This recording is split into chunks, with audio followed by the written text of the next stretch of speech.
Anybody? Everybody. Maybe just start us off. Tell us a little bit about how the meet has gone this week from your perspective and how you feel like the team shaped. Yeah, for Team USA, I mean, I think it's good, right? I mean, we have a very similar mix that we had last summer, in which we had success out in Rio. You have some guys that have been there. You have some guys that this is their first big level, high level meet, a world championship, long course type meet, and I think you use some of that youthful energy to keep the veterans engaged, alive, energy, and then the veterans help out the young guys with the experience, what to do, how to move, how to walk, how to work through eight days of a world championship type meet. So a lot of the components are there. We got another night of swimming and get some more dudes on the team. Of the new people, is there any performance or anyone who stood out in particular for you?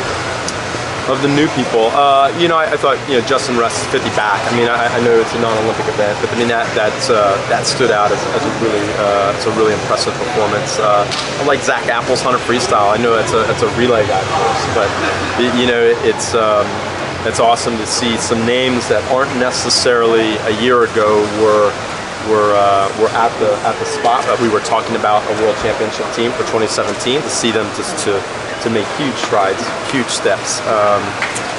So I mean those are two that stand out. Our two distance guys. That's awesome for our guys in the mile, and as they go tonight in the 800, want them to continue to progress.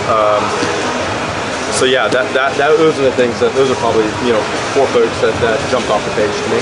How about seeing Caleb Dressel become so much more than a 50-100 guy, making the 100 fly, making the relay for the 200? What have you thought of his evolution as a swimmer? Well, we've gotten to see that up close and personal at the NC2A level for the last 3 years. At the Olympic level last year, get to see it up close and personal, and you just see it coming. I mean, I think everybody wants it quicker for Caleb than the process that Caleb is moving towards. But he's moving in the right steps through this. Again, I mean, I think a lot of people want it more, set the expectations out there for him, and he's moving through the process to be an elite level swimmer at the pace as it should be, and I think you see that in the background to go up to a 200, doing the hundreds, pulling fly into it. He's doing the right things in his progression as he goes through the quad. It's always tough with some younger swimmers because the expectations are put on them that are not necessarily fair to them. And if he's allowed to go about his process in the way that he needs to, I think he's going to see great success. Not only this summer, and success is always defined differently for us as coaches than it is as other people. So his success, his progression is going to move forward to 2020, and that's where we want to see it go. You started out by saying that this team has a similar mix to what you had in Rio, but there's two guys that are missing very obviously from this team that you did have in Rio. How do you try and make up for Phelps and Juan not being on this team? Well, we got to get Phelps back in the water. All right, it's the first thing we got to do. I mean, those two are big personalities. Those two are very silent leaders in how they go about their day to day. And for us, Team USA, it's about building that through the next 3 years as we get into Tokyo, and allowing some of those. I mean, you're not going to fill that void of a Michael Phelps for sure. We're not trying to. We're trying to get him back in the water to get ready for 2020. But I think we'll allow that to build this summer and not try and force it. We don't need to have someone be a Michael Phelps. We need our guys to be themselves through this. And Michael provided tremendous leadership for that team last year. Tremendous leadership. So I think that's something that we'll work on in the time at camp and heading into Budapest, and Ryan as well. I mean, Ryan is just that versatile guy, keeps it very light in a training camp environment, and so again, we're going to miss that personality, but we want that personality back, come 2018. So, what are some of the biggest challenges you guys are going to face this summer? Biggest challenges we're going to face this summer. That's a great question. I mean, I think for some athletes, it's handling the performance from Rio and the expectations that are set for them in Budapest. it's not the same. It's a different year. It's sort of a different training cycle. You know, there's so much difference to it that we're gonna have to manage some of those expectations amongst the groups. I think that's a challenge that we see. I think with the youth that we have on the team, it's just helping them walk through a World Championships for the first time. You know, it's been a year since we've been through an 8-day meet, and so just getting back into that fold and how to manage that energy and emotions through 8 days. For those guys that are racing the first day and the last day, however it shapes out, or the front of the meet and the back end of the meet, working through that. I think we're a little bit better now about the mixed relays. Haven't done that in 15. So I think that's a challenge that we really worked through in 2015, and we'll start to get better at that coming into 2017, because that's going to be important as we get to 2020. So, are there any events where you think are shaping up a little better than you thought when you were coming in? Yeah, I mean, I think our men's breaststroke is one where we have a lot of, and again, this may be not towards Budapest, but I'm looking like 2020 where we have a good collection of men's breaststrokes. Where this time maybe 4 years ago it wasn't that way, and that was always a probably 2 years ago was something like, how are we going to medal in this event? How are we going to get multiple medals in this event? And now it's starting to look that way with some of the depth that we have in the U.S. and in those events. I forgot what your question was, but that was my answer.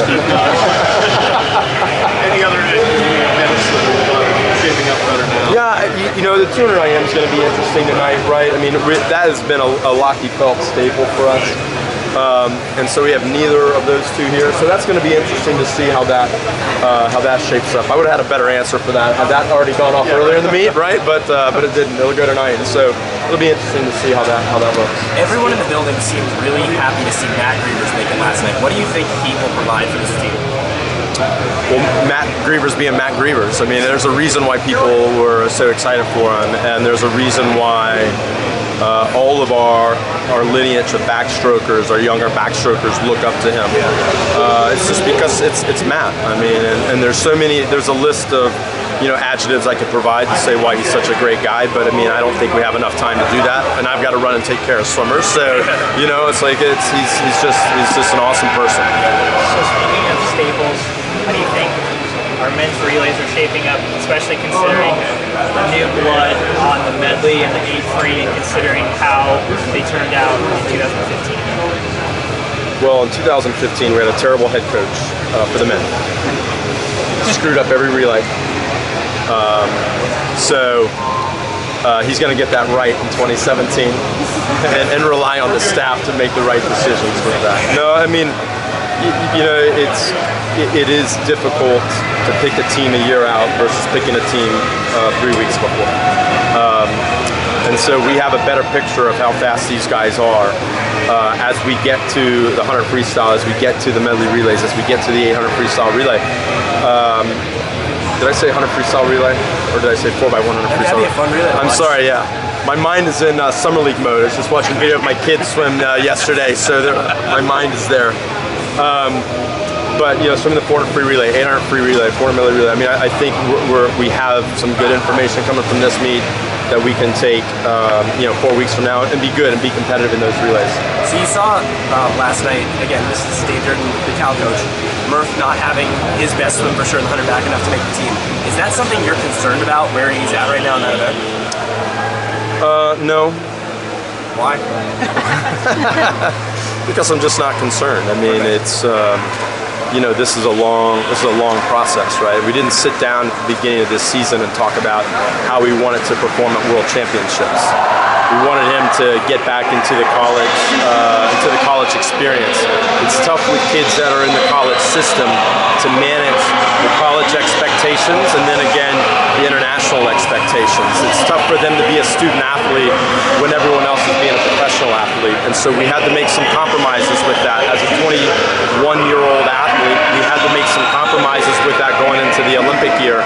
And as he comes off the Olympic year, you know, it's go back, enjoy that lifestyle. I mean, everyone wants it, you know, for these athletes to like, you know, set world records every time they touch the water, and that's just not the reality of it. I mean, he set the world record off his 8th swim at his 8th.